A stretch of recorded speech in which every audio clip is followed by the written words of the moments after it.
सरकार लाई है विद्यार्थियों के लिए डिजिटल लाइब्रेरी। बच्चों के उज्जवल भविष्य के लिए बिहार सरकार है सदा अग्रसर और तैयार। कक्षा 1 से कक्षा 12 तक की सभी पाठ्य पुस्तक पूरक सामग्री एवं वीडियो अब शिक्षा विभाग बिहार सरकार द्वारा विकसित पोर्टल पर है उपलब्ध। अध्ययन सामग्री देखने के लिए BEPCLots.bihar.gov.in पर विजिट करें अथवा एंड्रॉइड मोबाइल पर गूगल प्ले स्टोर से E-Lots ऐप डाउनलोड करें। शिक्षकों, अभिभावकों एवं बच्चों से अनुरोध है कि इस लाइब्रेरी का अधिक से अधिक लाभ उठाएं और अपनी पढ़ाई जारी रखें।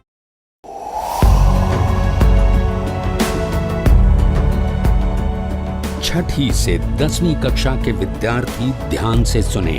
खास आपके लिए हैं इंस्पायर अवार्ड्स मानक।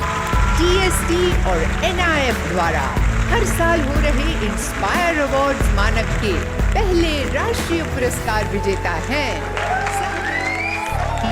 विजेता आप भी हो सकते हैं, इसलिए किसी भी क्षेत्र में साइंस और टेक्नोलॉजी पर आधारित अपने इनोवेटिव आइडियाज के साथ तैयार हो जाइए। जानते हैं ना, आप में से 1 लाख स्टूडेंट्स को 10-10 हजार रुपए मिलेंगे अपने आइडियाज को प्रोटोटाइप बनाने के लिए। उसके बाद दुनिया सराहेगी आपका हुनर जब पहुंचेगा आपका आइडिया लोगों तक प्रोडक्ट के रूप में। तो अपने ओरिजिनल इनोवेटिव आइडियाज को स्कूल में जमा करें। बेस्ट आइडियाज आगे बढ़ाए जाएंगे ऑफिशियल वेबसाइट पर, और हाँ, जल्दी आज ही जमा करें। So good luck with inspire awards मानक।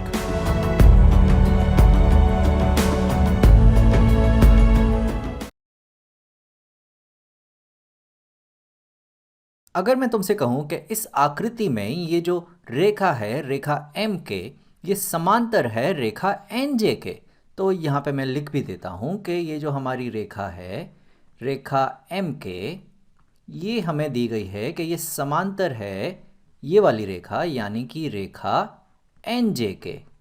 तो ये दोनों रेखाएं हमें यहाँ पे समांतर दी गई हैं। और मैं ये साबित करना चाहता हूँ कि ये वाला जो कोण है, कोण एल एम के, तो मैं यहाँ लिखता हूँ कि ये जो कोण है, कोण एल एम के, ये कोण बराबर होगा कोण एल एन जे के। तो ये कोण बराबर होगा कोण एल एन जे के। तो ये मैं यहाँ साबित करना चाहता हूँ। और अगर सीधे शब्दों में कहूँ तो यहाँ पे जो कोण एल एम के है, ये तो है कोण बी। तो मैं साबित करना चाहता हूँ कि ये जो कोण बी है, ये बराबर है कोण एल एन जे, यानी कि ये बराबर है कोण ए के। तो ये मैं यहाँ साबित करना चाहता हूँ। तो क्यों ना तुम इस वीडियो को यहाँ रोककर इसे खुद से कोशिश करो और फिर वापस आओ, फिर से साथ में करते हैं। तो अब हमें यहाँ पे 2 कोण, कोण बी और कोण ए को बराबर साबित करना है। और मैं देख सकता हूँ कि इस आकृति में हमें 2 त्रिभुज दिए गए हैं, एक ये छोटा वाला और एक ये यहाँ पर ये बड़ा वाला त्रिभुज। और मैं देख सकता हूँ कि ये जो कोण बी है, ये छोटे वाले त्रिभुज में आ रहा है, और ये जो कोण ए है, ये आ रहा है इस बड़े वाले त्रिभुज में। तो चलो इन दोनों त्रिभुज को अलग अलग से हम देखते हैं। तो ये जो छोटा वाला त्रिभुज है, यहाँ पे हमें 3 कोण दिए गए हैं, कोण बी, कोण सी और ये वाला कोण, ये कोण तो समकोण है, ये है 90 डिग्री। और हम जानते हैं कि किसी भी त्रिभुज के तीनों कोणों का जब हम योगफल करते हैं तो हमें 180 डिग्री मिलता है। तो चलो हम यहाँ लिख लेते हैं कि इस त्रिभुज में जब हम इन तीनों कोणों का योगफल करेंगे तो हमें 180 डिग्री मिलेगा। तो कोण बी धन कोण सी धन कोण, ये वाला कोण, ये तो समकोण है और ये होगा 90 डिग्री, और इन तीनों का जो योगफल होगा वो बराबर होगा 180 डिग्री के। ये हम जानते हैं। तो यहाँ पे अगर मैं 90 डिग्री दोनों तरफ घटा दूँ तो मुझे यहाँ 90 तो चला जाएगा, यहाँ मुझे मिलेगा 180 ऋण 90, यानी कि ये मुझे मिलेगा 90 डिग्री। तो मैं यहाँ लिख लेता हूँ कि हमें मिलेगा बी धन सी, ये हमें बराबर मिलेगा 180 ऋण 90, यानी कि 90 डिग्री। और अगर हम रुचि रखते हैं कोण बी में, तो दोनों तरफ हम सी से घटा भी देते हैं, तो हमें मिल जाएगा कि ये जो कोण बी है, ये हमें बराबर मिल जाएगा 90 डिग्री ऋण सी। तो चलो कोण बी के बारे में हमें कुछ तो पता चला। और इसी तरह से अगर हम इस बड़े त्रिभुज पे ध्यान दें तो सबसे पहले इसे मैं सफ़ेद रंग से दर्शा देता हूँ। तो ये रहा हमारा बड़ा वाला त्रिभुज, ये रहा हमारा बड़ा वाला त्रिभुज, और इसमें हमें 3 कोण जो दिए गए हैं वो है कोण ए, कोण सी और ये वाला समकोण जो 90 डिग्री होगा। तो इन तीनों को भी हम जोड़ के बराबर लिख देते हैं 180 के, क्योंकि किसी भी त्रिभुज के तीनों कोणों का योगफल होता है 180 डिग्री। तो यहाँ पे हमें क्या मिलेगा, ये जो कोण ए है, कोण ए धन कोण सी और धन ये नीला वाला कोण जो समकोण है ये होगा 90 डिग्री। तो ये हमें बराबर मिलना चाहिए 180 डिग्री के। और अब अगर दोनों तरफ मैं 90 डिग्री से घटा दूं तो यहाँ 90 चला जाएगा, यहाँ 180 ऋण 90 हमें मिलेगा 90 डिग्री। तो यहाँ मैं लिखता हूँ कि हमारे पास बचेगा कोण ए धन सी और ये हमें बराबर मिलेगा 180 ऋण 90 यानी कि 90 डिग्री के। और अब अगर हम कोण ए में रुचि रखते हैं तो दोनों तरफ सी से भी घटा देंगे तो हमें ए का मान मिल जाएगा। तो ए का मान जो हमें मिलेगा वो बराबर मिलेगा 90 डिग्री ऋण सी के। तो यहाँ पे अब अगर तुम ध्यान दो तो यहाँ कोण ए का हमें मान मिल रहा है 90 डिग्री ऋण सी और यहाँ पे कोण बी का भी मान हमें मिल रहा है 90 डिग्री ऋण सी। तो उस प्रकार तो ये दोनों कोण ए और बी ये दोनों तो समान हुए, तो कोण बी और कोण ए हुए समान कोण या सर्वांग समकोण। तो ये दोनों कोण ए कोण बी बराबर होगा कोण ए के, और यही तो हम साबित करना चाहते थे कि कोण बी बराबर होगा कोण ए के या कोण एल एम के बराबर होगा कोण एल एन जे के। तो जब अगर हमें 2 समांतर रेखाएं दी जाएं तो यहाँ पे जो ये वाला कोण है और जो ये वाला कोण है ये दोनों बराबर होते हैं और इन्हें हम कहते हैं संगत कोण। यहाँ पर मैंने एक त्रिभुज लिया है, ये किसी भी प्रकार का त्रिभुज हो सकता है और इनके अंत कोणों को मैंने नाम दिया है x, y और z। और यहाँ पर मैं ये साबित करना चाहता हूँ कि इन तीनों अंत कोणों का जो योगफल होता है वो होता है 180 डिग्री। यानी कि मैं साबित करना चाहता हूँ कि x धन y धन z बराबर होगा 180 डिग्री के। और ये साबित करने के लिए मैं इस्तेमाल करूँगा हमारी जानकारी समांतर रेखाओं, त्रियकछेदी रेखाओं और संगत कोणों के बारे में, जिसके बारे में हमने पहले वीडियो में बात की है। तो चलो ये शुरू करने के लिए मैं सबसे पहले ये जो भुजा है इसे ज़रा आगे पीछे खींच लेता हूँ तो ये रेखा की तरह बन जाएगा। तो यहाँ पे इस भुजा को मैं ज़रा आगे और पीछे खींच लेता हूँ तो ये एक रेखा बन गई इस भुजा के समांतर या इस भुजा के ऊपर। अब मैं एक और रेखा बनाना चाहता हूँ जो इस रेखा के समांतर हो पर गुजर रही हो इस शीर्ष से। तो यहाँ से गुजरती हुई एक समांतर रेखा में बना रहा हूँ जो गुलाबी रेखा के समांतर है। तो ये हो गई वो रेखा। तो ये दोनों रेखाएं हो गई समांतर। अब इन दोनों समांतर रेखाओं के ऊपर मैं एक त्रियकछेदी रेखा बनाऊंगा इस भुजा से गुजरती हुई। तो इस भुजा से गुजरती हुई मैं एक त्रियकछेदी रेखा बना रहा हूँ। तो इस भुजा से गुजरती हुई ये रही एक त्रियकछेदी रेखा। अब अगर तुम यहाँ पर ध्यान दो तो यहाँ पे कुछ संगत कोण बन रहे हैं। अगर ये है एक त्रियकछेदी रेखा और मैं बात करूँ ये 2 समांतर रेखाओं की यहाँ पर, तो अगर तुम देखो तो अगर ये x है ये कोण तो ये वाला कोण भी x होगा संगत कोण के द्वारा। तो चलो इसे मैं नाम दे देता हूँ कि यहाँ पर ये जो कोण है हमारा ये वाला ये कोण बराबर है x के संगत कोण के द्वारा। अब यहाँ पे अगर ये कोण x हो गया तो इसके सम्मुख यहाँ पे ये वाला जो कोण है ये शीर्ष कोण के द्वारा ऊर्ध्वाधर सम्मुख कोण के द्वारा यहाँ पे ये भी x होगा। तुम चाहते तो इससे त्रियकछेदी रेखा मानकर और ये वाली समांतर रेखा लेकर भी इन दोनों को x लिख सकते थे एकांतर कोण के द्वारा। तो किसी भी तरह से तुम कर सकते थे, बस हमें ये यहाँ पे x मिल गया। अब इसी तरह से मैं एक और त्रियकछेदी रेखा बनाता हूँ इस भुजा से गुजरती हुई। तो यहाँ पे इस भुजा से गुजरती हुई एक और त्रियक छेदी रेखा मैं बना रहा हूँ। तो ये बन गई। अब यहाँ पे भी अगर तुम ध्यान दो तो ये जो y कोण है, यहाँ पे अगर हम इसे त्रियक छेदी रेखा माने और यहाँ पे ये वाली और ये वाली समांतर रेखा को देखें तो यहाँ पे अगर ये जो y कोण है तो संगत कोण के द्वारा ये वाला कोण भी y होगा। तो चलो मैं यहाँ लिख देता हूँ कि ये वाला कोण भी बराबर है इसके संगत कोण के द्वारा, तो ये वाला कोण भी है y और इसके सम्मुख यहाँ पर ये वाला कोण भी हो जाएगा y। और तुम चाहते तो इसको और इसको एकांतर कोण के द्वारा भी बराबर साबित कर सकते थे। बस हमारा काम लगभग हो गया है।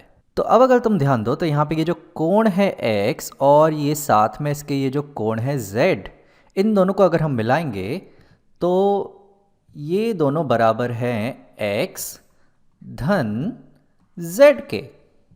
और अगर तुम देखो उसके साथ अगर ये मैं हरा वाला ये जो y कोण है इसको भी जोड़ूं, ये तो ये वाला जो y कोण है ये तो इसका संपूरक कोण है। तो x धन z संपूरक कोण है y का, या y संपूरक कोण है x धन z का, और संपूरक कोणों का जो योगफल होता है वो होता है 180 डिग्री। तो यहाँ पे x धन z का जो संपूरक कोण है y, इनका जो योगफल होता है वो बराबर होता है 180 डिग्री के। और यही बात एक दूसरे तरीके से भी कर सकते थे। अगर तुम इस पीली रेखा को देखो तो इस पीली रेखा में ये जो मैं यहाँ पे एक पीला कोण बना रहा हूँ, ये तो एक सीधा कोण है, ये तो रेखा के ऊपर रेखिक युगल कोण है और इनमें सारे कोणों का जो योगफल होता है वो 180 डिग्री होता है। तो यही चीज़ x धन z धन y हमें 180 डिग्री मिल सकता था सीधे कोण के द्वारा भी। तो किसी भी तरह हमें ये बात मिल रही थी। अब इसी को मैं ज़रा अगर आगे पीछे लिख दूं तो हमें मिलेगा x धन y धन z, ये हमें बराबर मिलेगा 180 डिग्री के। और यही तो हम साबित करना चाहते थे कि किसी भी त्रिभुज के अंत कोणों का जो योगफल होता है वो होता है 180 डिग्री। यहाँ पर हमें एक आकृति दी गई है जिसमें मैं कुछ त्रिभुज देख सकता हूँ। ये एक बाई तरफ है और एक है ये दाई तरफ और एक है ये बड़ा वाला त्रिभुज। और यहाँ पे हमें कुछ कोणों का मान दिया गया है। यहाँ पे हमारे पास दिया गया है 31 डिग्री, यहाँ पे है 50 डिग्री और यहाँ पे है 64 डिग्री। और कुछ कोणों के मान हमें नहीं दिए गए हैं, जैसे कि ये वाला और ये वाला। तो क्या तुम ये वाले कोण का मान निकाल सकते हो? तो क्यों ना इस वीडियो को रोककर तुम कोशिश करके इस वाले कोण का मान निकालो और फिर वापस आओ, फिर से साथ में करेंगे। तो चलो अब इसे साथ में करते हैं। अब यहाँ पे अगर मुझे ये वाला कोण का मान निकालना है तो उसके लिए मुझे कुछ ज़्यादा जानकारी तो यहाँ नहीं दी गई है। तो मैं क्या करूँगा, ये वाले कोण का मान भी मैं फ़िलहाल नहीं निकाल सकता, लेकिन अगर मैं ध्यान दूँ ये वाले कोण पे, तो यहाँ पे ये जो त्रिभुज है, ये जो बाई तरफ वाला त्रिभुज है, मैं यहाँ दर्शाता हूँ इसे नीले रंग से। तो ये वाला जो त्रिभुज है इसमें हमें पहले से ही दो कोण दिए गए हैं 50 और 64 डिग्री।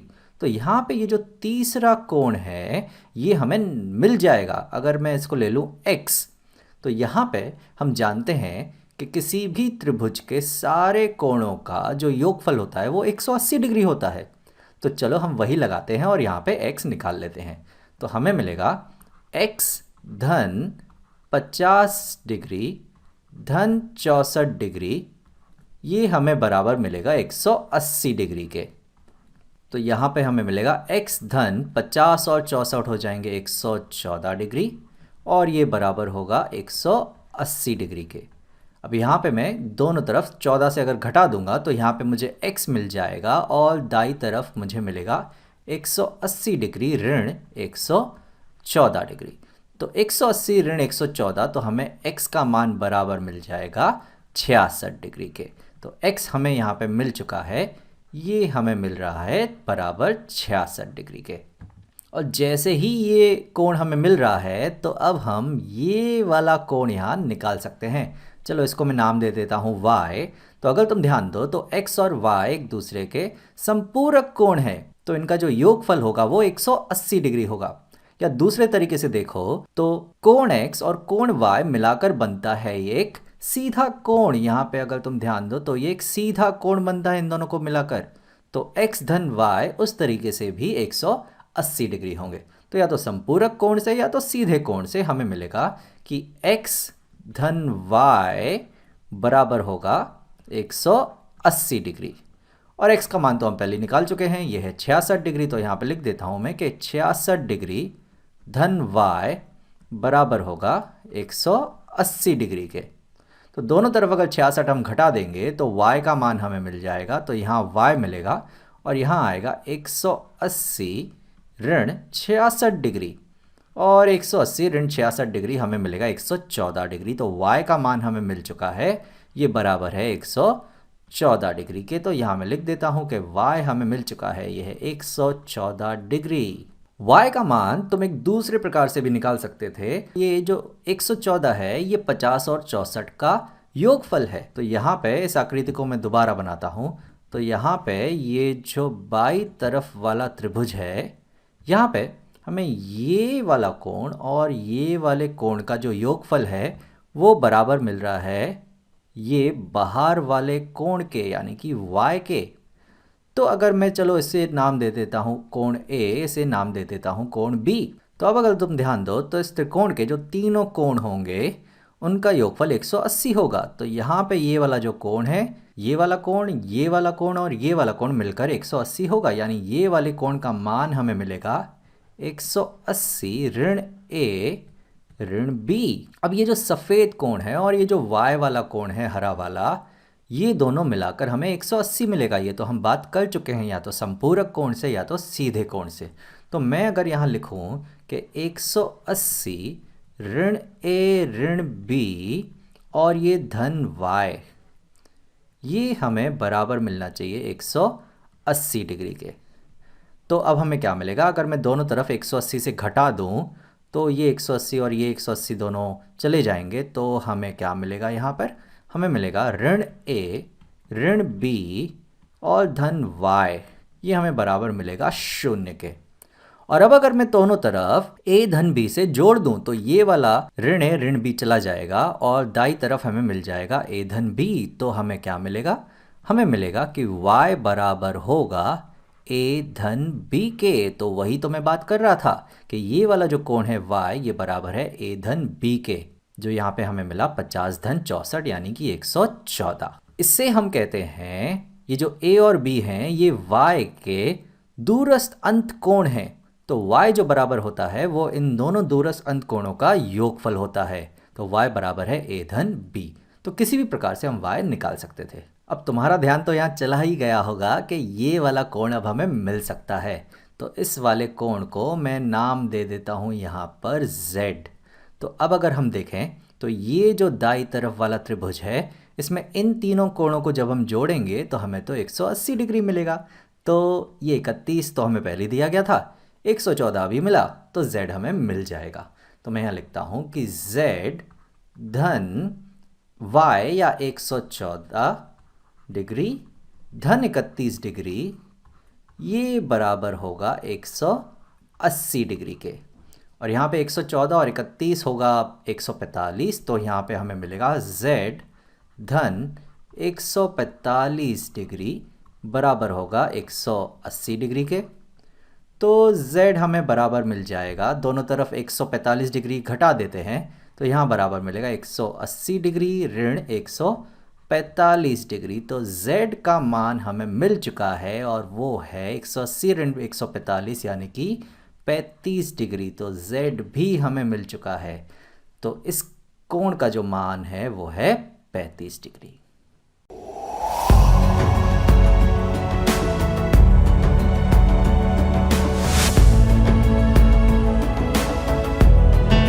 नमस्कार। आप शिक्षकों द्वारा दी गई अच्छी शिक्षा से आज लाखों विद्यार्थी इनोवेशंस कर रहे हैं। उन सभी को इंस्पायर अवार्ड्स मानक में हिस्सा लेने प्रोत्साहित कीजिए।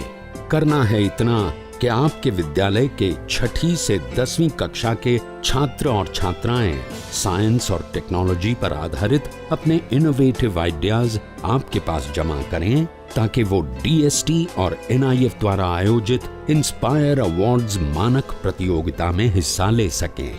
1 लाख छात्रों को 10-10 हजार रुपए मिलेंगे अपने आइडियाज को प्रोटोटाइप्स बनाने के लिए। फिर छात्र डिस्ट्रिक्ट, स्टेट और नेशनल लेवल पर अपने इनोवेशंस को दिखाएंगे, फिर प्राइजेस और सम्मान पाएंगे। तो आज ही अपने स्टूडेंट्स को हिस्सा दिलवाएं इंस्पायर अवार्ड्स मानक में।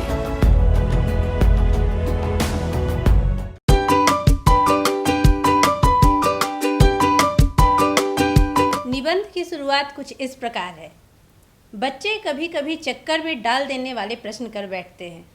अल्पज्ञ पिता बड़ा दयनीय जीव होता है। मेरी छोटी लड़की ने जब उस दिन पूछ दिया कि आदमी के नाखून क्यों बढ़ते हैं, तो मैं कुछ सोच ही नहीं सका। हर तीसरे दिन नाखून बढ़ जाते हैं। बच्चे कुछ दिन तक अगर उन्हें बढ़ने दें तो माँ बाप अक्सर उन्हें डांटा करते हैं, पर कोई नहीं जानता कि ये अभागे नाखून क्यों इस प्रकार बढ़ा करते हैं। काट दीजिए, वे चुपचाप दंड स्वीकार कर लेंगे, पर निर्लज अपराधी की भांति फिर छूटते ही सेंध पर हाजिर। आखिर ये इतने बेहया क्यों हैं? निबंध की शुरुआत एक प्रश्न से हो रही है। लेखक यानी द्विवेदी जी की पुत्री जिज्ञासावश एक मासूम सा सवाल पूछती है कि नाखून क्यों बढ़ते हैं। इसी बाल सुलभ प्रश्न नाखून क्यों बढ़ते हैं का उत्तर देने के लिए द्विवेदी जी ने विचारों का ताना बाना बुना है तथा ज्ञान के विभिन्न क्षेत्रों में झांकने का प्रयास किया है। आगे देखते हैं कि लेखक इस प्रश्न में अंतर्निहित व्यापक अर्थ को किस प्रकार खोलते हैं। वे कहते हैं कि कुछ लाख ही वर्षों की बात है जब मनुष्य जंगली था, बनमानुष जैसा। उसे नाखून की ज़रूरत थी। उसकी जीवन रक्षा के लिए नाखून बहुत ज़रूरी थे। असल में वही उसके अस्त्र भी थे, दांत भी थे, पर नाखून के बाद ही उनका स्थान आता था। उन दिनों उन्हें जूझना पड़ता था, प्रतिद्वंदियों को पछाड़ना पड़ता था। नाखून उसके लिए आवश्यक अंग था। फिर धीरे धीरे वह अपने अंग से बाहर की वस्तुओं का सहारा लेने लगा। पत्थर के ढेले और पेड़ों की डालें काम में लाने लगा। रामचंद्र जी की वानरी सेना के पास भी ऐसे ही अस्त्र थे। उसने हड्डियों के भी हथियार बनाए। इन हड्डी के हथियारों में सबसे मजबूत और सबसे ऐतिहासिक था देवताओं के राजा का वज्र, जो दधीची मुनि की हड्डियों से बना था। मनुष्य और आगे बढ़ा। उसने धातु के हथियार बनाए। जिनके पास लोहे के अस्त्र और शस्त्र थे वे विजयी हुए। देवताओं के राजा तक को मनुष्यों के राजा से इसलिए सहायता लेनी पड़ती थी कि मनुष्यों के पास लोहे के अस्त्र थे। असुरों के पास अनेक विद्याएं थी, पर लोहों के अस्त्र नहीं थे, शायद घोड़े भी नहीं थे। आर्यों के पास ये दोनों चीज़ें थीं। आर्य विजयी हुए। फिर इतिहास अपनी गति से बढ़ता गया। नाग हारे, सुपर्ण हारे, यक्ष हारे, गंधर्व हारे, असुर हारे, राक्षस हारे। लोहे के अस्त्रों ने बाजी मार ली। इतिहास आगे बढ़ा। पलीते वाली बंदूकों ने, कारतूसों ने, तोपों ने, बमों ने, बम वर्षक वायुयानों ने इतिहास को किस कीचड़ भरे घाट तक घसीटा है, यह हम सबको मालूम है। नखधर मनुष्य अब एटम बम पर भरोसा करके आगे की ओर चल पड़ा है, पर उसके नाखून अब भी बढ़ रहे हैं। अब भी प्रकृति मनुष्य को उसके भीतर वाले अस्त्र से वंचित नहीं कर रही है। अब भी वह याद दिला रही है कि तुम्हारे नाखून को भुलाया नहीं जा सकता। तुम वही लाख वर्ष पहले के नख दंतावलंबी जीव हो, पशु के साथ एक ही सतह पर विचरण करने वाले और चरने वाले। निबंध के इस अंश में द्विवेदी जी कहते हैं कि मानव इतिहास में एक समय ऐसा भी रहा होगा जब मनुष्यों को इन नाखूनों की ज़रूरत थी। जब मनुष्यों का अस्त्रों शस्त्रों से परिचय नहीं था, तब इन्हीं नाखूनों से उन्होंने अपनी रक्षा हेतु सबसे प्रबल अस्त्र इसे समझा होगा। अपनी बर्बर अवस्था में जब मनुष्य बनमानुष की तरह थे, तब अपनी रक्षा और शिकार के लिए दांतों और नाखूनों का इस्तेमाल करते थे। लेकिन आज नाखूनों का ऐसा कोई उपयोग बाकी नहीं रह गया है। नाखून उस बर्बर युग की देन है जब मनुष्य इसका इस्तेमाल हथियार के रूप में करता था। मानव सभ्यता के विकास की कहानी में अपनी जीवन रक्षा हेतु नाखून, दांत, पत्थरों का उपयोग शुरुआत के हथियार हैं। किंतु समय के साथ मनुष्यों का विकास हुआ। उसने अपनी रक्षा हेतु अनेक विस्फोटक एवं विध्वंसकारी अस्त्रों का आविष्कार कर लिया है। मनुष्य लगातार उन्नति करता रहा। मनुष्य ने आर्यों तथा अन्य जाति पर विजय प्राप्त कर ली। अब उसे नाखूनों की कोई आवश्यकता नहीं, किंतु प्रकृति प्रदत्त यह अस्त्र आज भी अपने कर्तव्य को भूल नहीं सका है। उसके नाखून अब भी बढ़ रहे हैं। वह याद दिलाते रहते हैं कि मनुष्य नख दंतावलंबी जीव है, अर्थात नख एवं दांत का सहारा लेकर जीने वाला, पशु के साथ धरती पर विचरण करने वाला। इस बिंदु पर आकर द्विवेदी जी एक व्यापक सोच रखते हैं।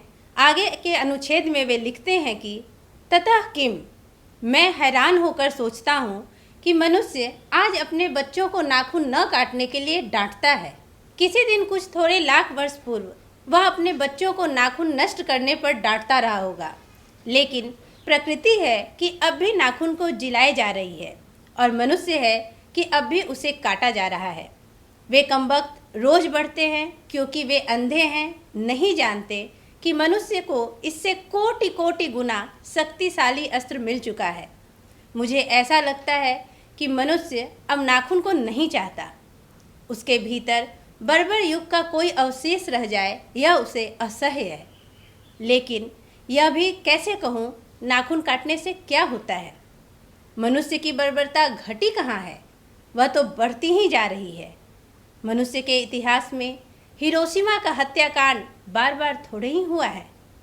यह तो उसका नवीनतम रूप है।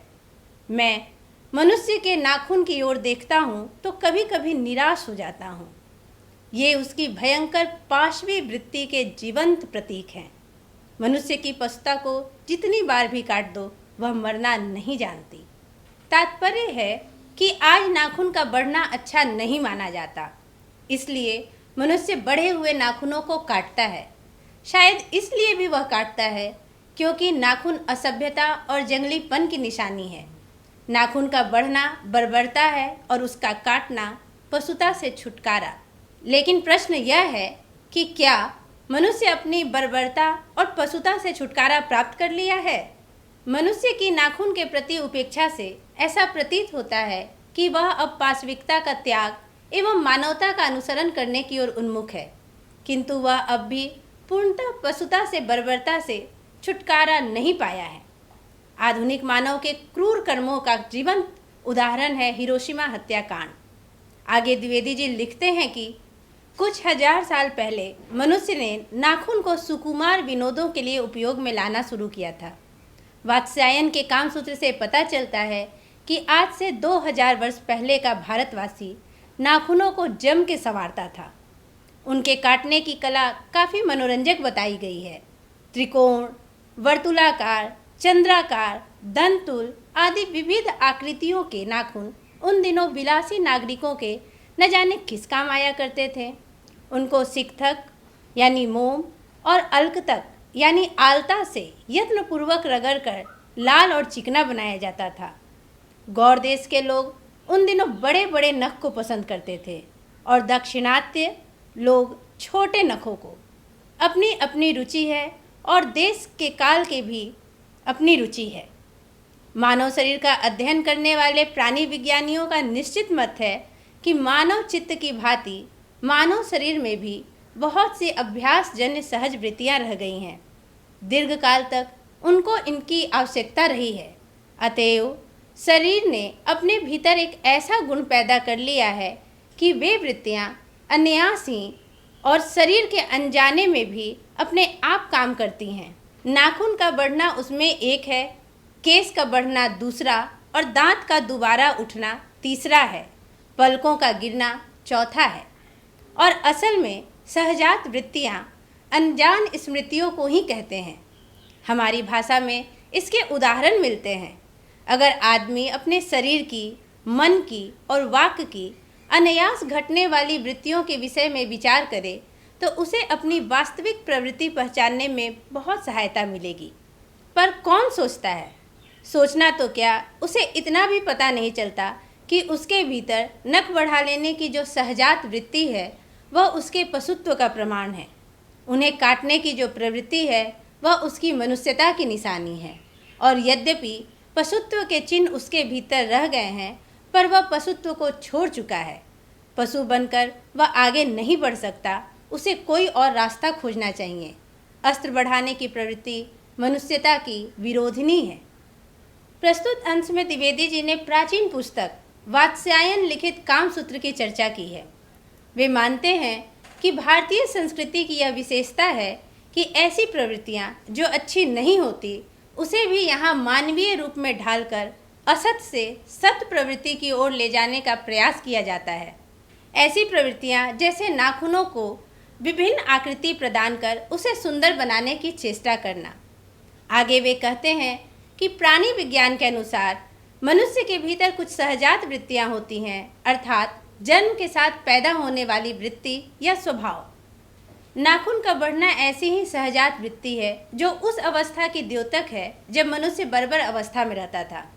मनुष्य इस बात को भूल गया है कि नाखूनों का बढ़ना उसी पशुत्व का प्रमाण है। बाहरी तौर पर वह पशुत्व को छोड़ चुका है, लेकिन पशुत्व का चिन्ह अब भी विद्यमान है जिसे वह बढ़ने पर बार बार काट देना चाहता है। लेकिन क्या मनुष्य ने सचमुच मनुष्यता को अपना लिया है? नाखून भले ही काटे जा रहे हों, किंतु हथियार तो बढ़ा ही रहे हैं। हथियार बनाने की प्रवृत्ति भी मनुष्यता की विरोधी है। अब तक निबंध में द्विवेदी जी ने कई समस्याओं को सामने रखा है। आगे के अंश में उन्होंने समाधान भी बताया है। देखिए अगले अनुच्छेद में वे क्या कहते हैं। मेरा मन पूछता है किस ओर? मनुष्य किस ओर बढ़ रहा है? पशुता की ओर या मनुष्यता की ओर? अस्त्र बढ़ाने की ओर या अस्त्र काटने की ओर? मेरी निर्बोध बालिका ने मानो मनुष्य जाति से ही प्रश्न किया है। जानते हो नाखून क्यों बढ़ते हैं? यह हमारी पशुता के अवशेष हैं। मैं भी पूछता हूँ, जानते हो ये अस्त्र शस्त्र क्यों बढ़ रहे हैं? ये हमारी पशुता की निशानी है। भारतीय भाषाओं में प्रायः ही अंग्रेजी के इंडिपेंडेंस शब्द का समानार्थक शब्द नहीं व्यवहृत होता। 15 अगस्त को जब अंग्रेजी भाषा के पत्र इंडिपेंडेंस की घोषणा कर रहे थे, देसी भाषा के पत्र स्वाधीनता दिवस की चर्चा कर रहे थे। इंडिपेंडेंस का अर्थ है अनधीनता या किसी की अधीनता का अभाव, पर स्वाधीनता शब्द का अर्थ है अपने ही अधीन रहना। अंग्रेजी में कहना हो तो सेल्फ इंडिपेंडेंस कह सकते हैं। मैं कभी कभी सोचता हूँ कि इतने दिनों तक भाई भारतवर्ष इंडिपेंडेंस को अनधीनता क्यों नहीं कह सका। अंग्रेजी में कहना हो तो सेल्फ इंडिपेंडेंस कह सकते हैं। मैं कभी कभी सोचता हूँ कि इतने दिनों तक भारतवर्ष इंडिपेंडेंस को अनधीनता क्यों नहीं कह सका। उसने अपनी आज़ादी के जितने भी नामकरण किए, स्वतंत्रता, स्वराज्य, स्वाधीनता, उन सब में स्व का बंधन अवश्य रखा है। पर क्या संयोग की बात है, या हमारी समूची परंपरा ही अनजाने में हमारी भाषा के द्वारा ही प्रकट होती रहती है। भारतीय चित्त जो आज भी अनधीनता के रूप में न सोचकर स्वाधीनता के रूप में सोचता है, वह हमारे दीर्घकालीन संस्कारों का फल है। वह स्व के बंधन को आसानी से छोड़ नहीं सकता। अपने आप पर अपने आप के द्वारा लगाया हुआ बंधन हमारी संस्कृति की बड़ी भारी विशेषता है। मैं ऐसा तो नहीं मानता कि जो कुछ हमारा पुराना है, जो कुछ हमारा विशेष है, उससे हम चिपटे ही रहें। पुराने का मोह सब समय वांछनीय नहीं होता। मरे बच्चे को गोद में दबाए रहने वाली बंदरिया मनुष्य का आदर्श नहीं बन सकती। कालिदास ने कहा था कि सब पुराने अच्छे नहीं होते और सब नए खराब नहीं होते। भले लोग दोनों की जांच कर लेते हैं, जो हितकर प्रतीत होता है उसे ग्रहण करते हैं। सो हमें परीक्षा करके हितकर बात सोच लेनी होगी, और अगर हमारे पूर्व संचित भंडार में वह हितकर वस्तु निकल आए तो इससे बढ़कर और क्या हो सकता है। जातियां इस देश में अनेक आई हैं, लड़ती झगड़ती भी रही हैं, फिर प्रेम पूर्वक बस भी गई। इन जातियों के लिए एक सामान्य धर्म खोज निकालना कोई सहज बात नहीं थी। समस्त वर्णों और समस्त जातियों का एक सामान्य आदर्श भी है। वह है अपने ही बंधनों से अपने आप को बांधना। मनुष्य पशु से किस बात से भिन्न है? आहार, निद्रा आदि पशु सुलभ स्वभाव उसके ठीक वैसे ही हैं जैसे अन्य प्राणियों के, लेकिन वह फिर भी पशु से भिन्न है। उसमें संयम है, दूसरों के सुख दुख के प्रति संवेदना है, श्रद्धा है, तप है, त्याग है। वह मनुष्य के स्वयं के उद्भावित बंधन है। इसलिए मनुष्य वचन, मन और शरीर से किए गए असत्य आचरण को गलत आचरण मानता है। यह किसी भी जाति या वर्ण या समुदाय का धर्म नहीं है, यह मनुष्य मात्र का धर्म है। महाभारत में इसलिए निर्वैर भाव, सत्य और अक्रोध को सब वर्णों का सामान्य धर्म कहा गया है। एतद्धि विततम श्रेष्ठम सर्वभूतेषु भारत निर्वैरता महाराज सत्य क्रोध एवच। अन्यत्र इसमें निरंतर दानशीलता को भी गिनाया गया है। गौतम ने ठीक ही कहा था कि मनुष्य की मनुष्यता यही है कि वह सबके दुख सुख की सहानुभूति के साथ देखता है। यह आत्मनिर्मित बंधन ही मनुष्य को मनुष्य बनाता है। अहिंसा, सत्य और अक्रोध मूलक धर्म का मूल उत्स यही है। अज्ञान सर्वत्र आदमी को पछाड़ता है और आदमी है कि सदा उससे लोहा लेने को कमर कसे है। द्विवेदी जी कहते हैं कि मनुष्य की प्रगति की दिशा किस ओर बढ़ रही है, हथियार बढ़ाने या हथियार खत्म करने की ओर। हमारे भीतर जो पशुता बची है उसी के कारण नाखून भी बढ़ रहे हैं और उसी के कारण हथियार भी बढ़ रहे हैं। सभ्य समाज इसको नियंत्रित करने का प्रयत्न करता है। द्विवेदी जी इसके लिए आत्मनियंत्रण का मार्ग सुझाते हैं, जो भारतीय परंपरा की देन है। अंग्रेजी के एक शब्द इंडिपेंडेंस का अर्थ वे अनधीनता स्वीकार करते हैं। अनधीनता का आशय है किसी की अधीनता का अभाव, लेकिन यह भारतीय पर्याय नहीं है। भारतीय पर्याय है स्वाधीनता, स्व की अधीनता का भाव। इसे द्विवेदी जी भारतीय संस्कृति की विशेषता मानते हैं। द्विवेदी जी कालिदास के मत का उल्लेख करते हुए स्पष्ट करते हैं कि उनकी दृष्टि पुरातन पंथियों जैसी नहीं है, किंतु अतीत के कोष में मानव जाति की भलाई की कोई बात हो तो हमें उसे अवश्य स्वीकार करना चाहिए। पशु और मनुष्य के अधिकांश व्यवहार एक जैसे हैं, उदाहरण के लिए आहार, निद्रा, भय आदि, किंतु संयम, श्रद्धा, विश्वास, तपस्या, त्याग, संवेदना, सहानुभूति आदि भाव ही मनुष्य को पशु से भिन्न करती है। महाभारत के श्लोक द्वारा द्विवेदी जी इसी सामान्य धर्म की भी बात करते हैं। निबंध के आखिरी अंश में लेखक कहते हैं कि मनुष्य को सुख कैसे मिलेगा। बड़े बड़े नेता कहते हैं कि वस्तुओं की कमी है और मशीन बैठाओ और उत्पादन बढ़ाओ और धन की वृद्धि करो और बाह्य उपकरणों की ताकत बढ़ाओ। एक बूढ़ा था, उसने कहा था बाहर नहीं भीतर की ओर देखो। हिंसा को मन से दूर करो, मिथ्या को हटाओ, क्रोध और द्वेष को दूर करो, लोक के लिए कष्ट सहो, आराम की बात मत सोचो, प्रेम की बात सोचो, आत्म तोषण की बात सोचो, काम करने की बात सोचो। उसने कहा प्रेम ही बड़ी चीज़ है क्योंकि वह हमारे भीतर है। उच्छृंखलता पशु की प्रवृत्ति है, स्व का बंधन मनुष्य का स्वभाव है। बूढ़े की बात अच्छी नहीं लगी, पता नहीं उसे गोली मार दी गई। आदमी के नाखून बढ़ने की प्रवृत्ति ही हावी हुई। मैं हैरान होकर सोचता हूँ बूढ़े ने कितनी गहराई में बैठकर मनुष्य की वास्तविक चरितार्थता का पता लगाया था।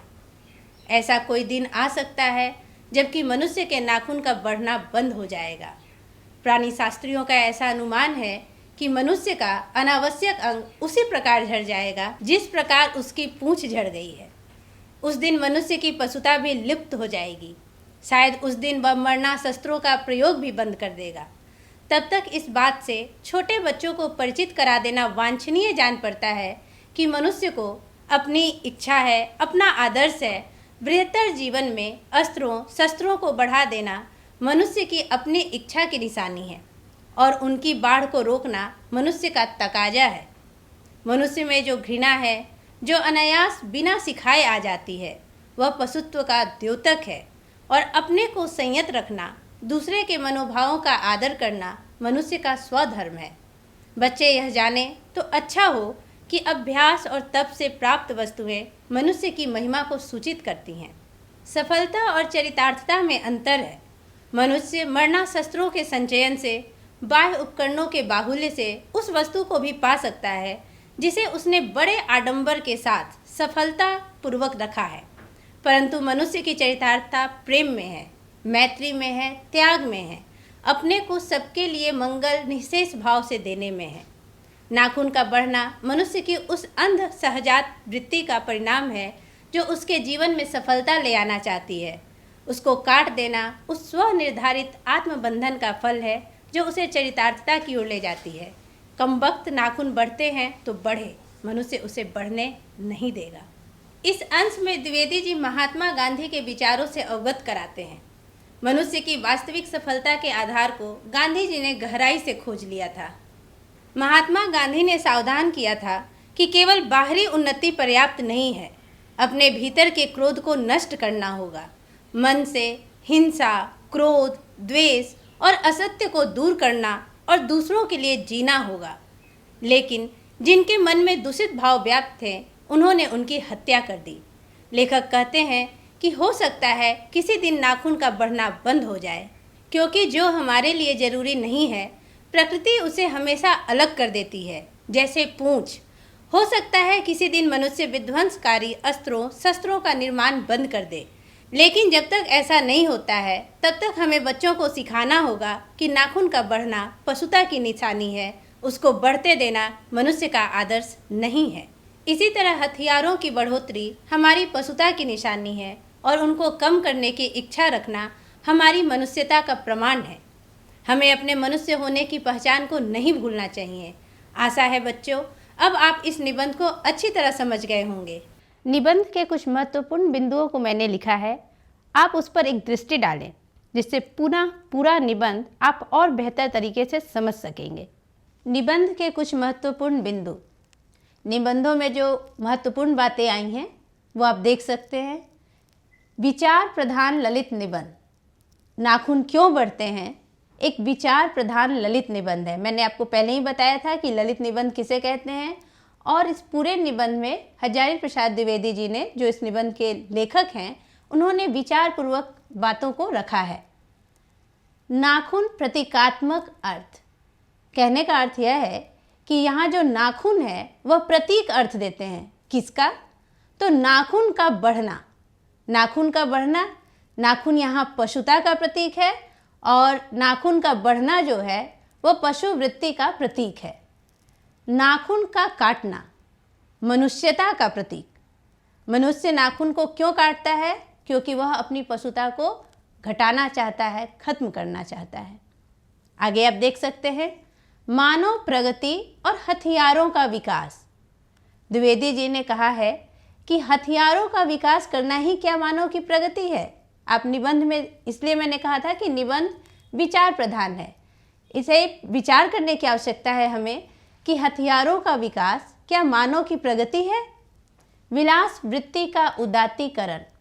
जब हम निबंध को पढ़ते हैं तो आपको याद होगा कि वहाँ गौड़ प्रदेश, दक्षिण प्रदेश के लोग नखों को संवारते थे, यानी कि वह विलास वृत्ति का उदाहरण था। प्राचीनता और नवीनता का समन्वय। कालिदास का जहाँ पर जिक्र है, कालिदास के विचारों का, वहाँ प्राचीनता और नवीनता का समन्वय वहाँ आया है। निबंध आपने पढ़ा था और निबंध में मैंने वो बातें बताई भी थी। आगे है मनुष्य की अभ्यास जन्य सहज वृत्तियाँ।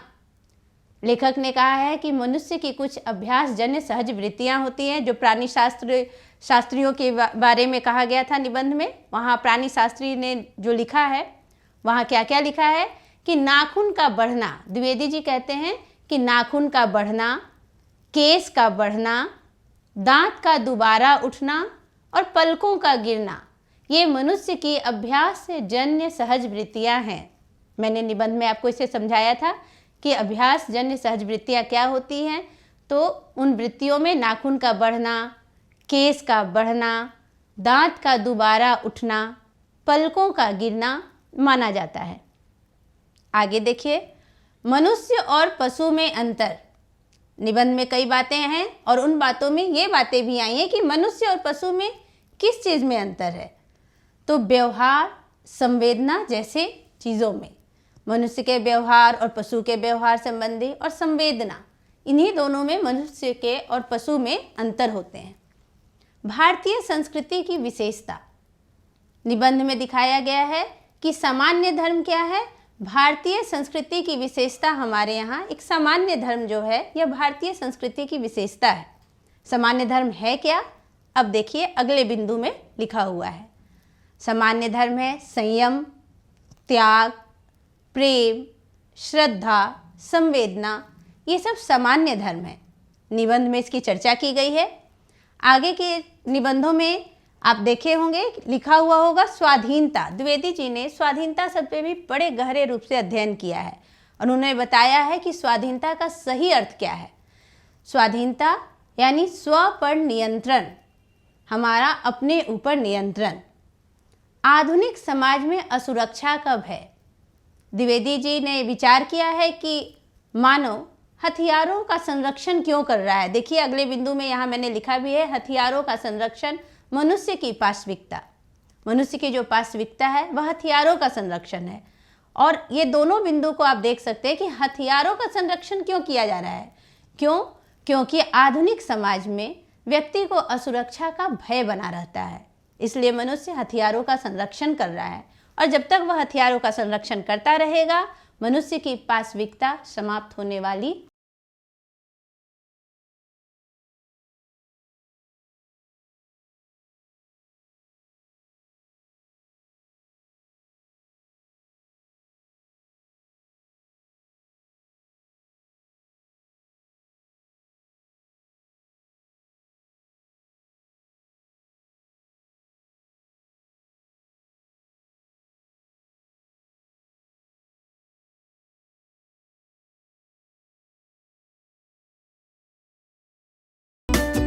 आगे के बिंदुओं में हम देख सकते हैं लिखा हुआ है भौतिक उन्नति और मनुष्यता का मार्ग। लेखक ने कहा है कि मनुष्यता का मार्ग क्या भौतिक उन्नति में ही है? इस पर हमें विचार करना चाहिए। इसके आगे के बिंदु में है मानव सभ्यता में मनुष्य की भूमिका। पूरे मानव सभ्यता में मनुष्य की क्या भूमिका है? और इसके बाद जो है निबंध में महत्वपूर्ण बिंदु वह है मानवतावादी स्वर। पूरे निबंध को यदि हम पढ़ें तो द्विवेदी जी ने जो ललित निबंध नाखून क्यों बढ़ते हैं लिखा है, उस पूरे निबंध में मानवतावादी स्वर सुनाई पड़ते हैं। तो बच्चों, हमने इन महत्वपूर्ण बिंदुओं के जरिए पूरे निबंध को समग्र रूप में समझा। नाखून क्यों बढ़ते हैं, यह प्रश्न लेखक के आगे कैसे उपस्थित हुआ, बढ़ते नाखूनों द्वारा प्रकृति मनुष्य को क्या याद दिलाना चाहती है, लेखक द्वारा नाखूनों को अस्त्र के रूप में देखना तथा मनुष्य द्वारा बार बार नाखूनों का काटना, ये सभी विचारणीय प्रश्नों पर हमने चिंतन किया। कई ऐसी भी बातें निबंध में मिली जो कौतूहल जगाती रहीं, जैसे सुकुमार विनोदों के लिए नाखून को उपयोग में लाना मनुष्यों ने कैसे शुरू किया। स्वाधीनता, अनधीनता जैसे आज़ादी के लिए प्रयुक्त किए गए शब्द, या फिर सफलता एवं चरितार्थता शब्द के अर्थ की महत्ता। हथियारों का संचयन या बाह्य उपकरण की बहुलता मनुष्य की सफलता के द्योतक हैं, किंतु मनुष्य की चरितार्थता है प्रेम, मैत्री, त्याग, सबका मंगल आदि। यदि हम निबंध के शीर्षक को भी कौतूहल जगाने वाले शीर्षकों में रखें तो यह गलत नहीं होगा। निबंध का शीर्षक विषय का सीधा प्रतिपादन नहीं करता। हम शीर्षक पढ़कर पता नहीं कर पाते कि निबंध में क्या है, लेखक क्या कहना चाहते हैं। वस्तुतः शीर्षक व्यंजनापूर्ण है। यदि हम भाषा एवं शैली की बात करें तो इसकी भाषा खड़ी बोली है जो अत्यंत परिष्कृत एवं प्रभावकारी है। प्रसंग अनुकूल शब्दों का चयन किया गया है। तत्सम, तद्भव, देशज उर्दू शब्द भी हैं। छोटे एवं स्पष्ट अर्थ देने वाले वाक्य हैं। मुहावरों का प्रयोग, महाभारत के श्लोक, गंभीर विवेचना के लिए लंबे वाक्यों का प्रयोग निबंध को लालित्यपूर्ण, सरस, रोचक एवं पठनीय बना देता है। तो आइए अब हम कुछ वस्तुनिष्ठ प्रश्न उत्तर देखें।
Telekovic ka na rin. Yan na.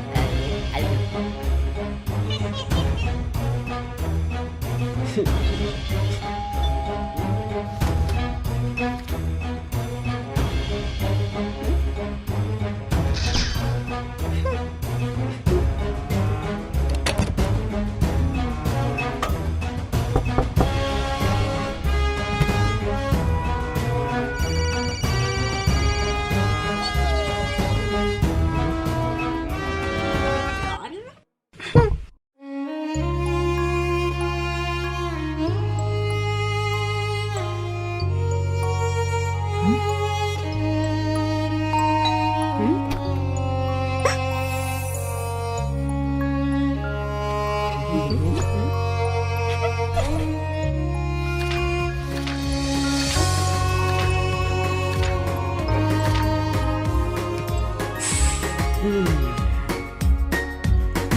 सरकार लाई है विद्यार्थियों के लिए डिजिटल लाइब्रेरी। बच्चों के उज्जवल भविष्य के लिए बिहार सरकार है सदा अग्रसर और तैयार। कक्षा 1 से कक्षा 12 तक की सभी पाठ्य पुस्तक पूरक सामग्री एवं वीडियो अब शिक्षा विभाग बिहार सरकार द्वारा विकसित पोर्टल पर है उपलब्ध। अध्ययन सामग्री देखने के लिए BEPCLots.bihar.gov.in पर विजिट करें अथवा एंड्रॉइड मोबाइल पर गूगल प्ले स्टोर से E-Lots ऐप डाउनलोड करें। शिक्षकों, अभिभावकों एवं बच्चों से अनुरोध है कि इस ई लाइब्रेरी का अधिक से अधिक लाभ उठाएं और अपनी पढ़ाई जारी रखें।